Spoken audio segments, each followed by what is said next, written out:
Emotional exhaustion isn't just being tired. It's the feeling of being done. Like your internal battery is not only at 0%, but the charger itself is broken. Here is an exploration of what emotional exhaustion actually looks and feels like, and how it differs from a typical bad week. The weight of empty. Understanding emotional exhaustion. Emotional exhaustion is a state of feeling emotionally worn out and drained as a result of accumulated stress from your personal or work life, or a combination of both. It is one of the three main pillars of burnout. While physical exhaustion can often be fixed with a long weekend of sleep, emotional exhaustion is more stubborn. It follows you into your dreams and greets you the moment you wake up. The subtle and not so subtle signs. It rarely hits all at once.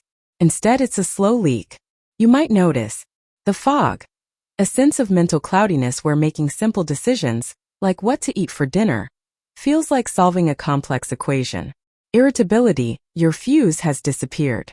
You find yourself snapping at loved ones or feeling disproportionately frustrated by minor inconveniences. Apathy and detachment. This is the hallmark. You stop caring about things that used to excite you. You might feel like you're watching your own life from the back row of a movie theater. Physical echoes. Even though it's emotional, it shows up in the body as tension headaches, stomach issues, or a constant heaviness in your limbs. What it feels like on the inside.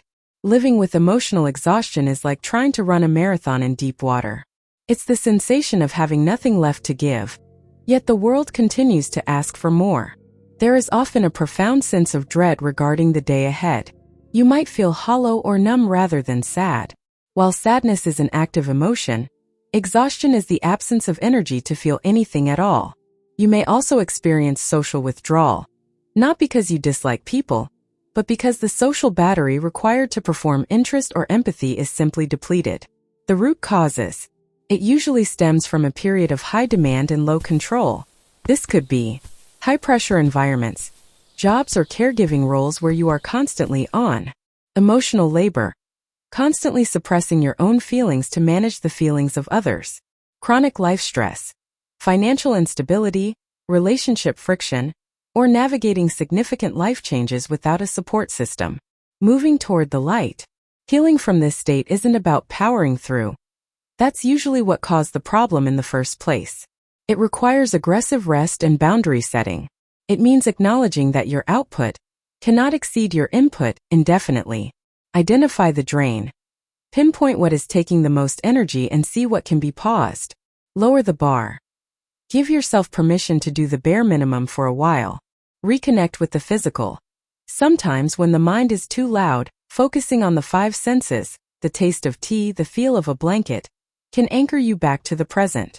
If you're feeling this right now, please know that it isn't a character flaw. It's a biological signal that you've been strong for too long.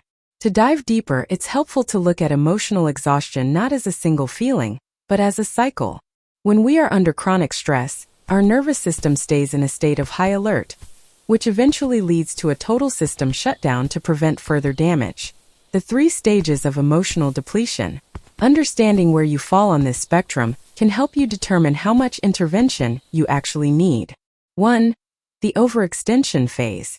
In this stage, you are still performing well, but the cost is rising. You might find yourself drinking more caffeine, sleeping less, and feeling a constant sense of urgency. You feel like you're treading water, just to keep your head above the surface. 2. The cynicism phase. This is a protective mechanism. When you can no longer handle the emotional weight of your responsibilities, your brain starts to distance itself.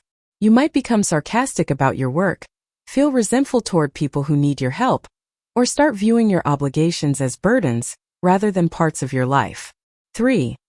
The functional collapse. This is the wall. At this point, even small tasks, like answering a text message or folding laundry, feel physically impossible. This is often where people experience burnout and find they simply cannot go to work or engage in their normal routine. Comparing stress versus emotional exhaustion. It's easy to confuse the two, but the difference is vital for knowing how to recover. The invisible causes. Emotional labor. One often overlooked cause of this exhaustion is emotional labor. This is the effort it takes to maintain a specific face or vibe for the benefit of others.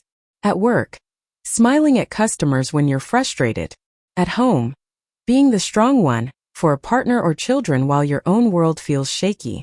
Socially, feeling the need to be fun or engaging when you actually want to be quiet. When you spend 10 hours a day performing an emotion you aren't actually feeling, your brain burns through glucose and mental energy at an alarming rate. How to start reclaiming energy. Recovery from true emotional exhaustion isn't about a spa day. It's about lifestyle surgery. The no audit. For the next week, try to say no to one thing every day that isn't strictly mandatory. Reclaim that time for silence. Non-digital rest. Scrolling through social media feels like rest, but it actually forces your brain to process thousands of data points. True rest is low input. Sitting in a park staring at a wall, or listening to music without lyrics. Name the feeling. Simply saying, "I am emotionally exhausted," out loud to a friend or professional can break the cycle of performing that keeps the exhaustion alive. If you find this video helpful, consider subscribing to Libido channel for more information on personal development, psychology, relationships, and more.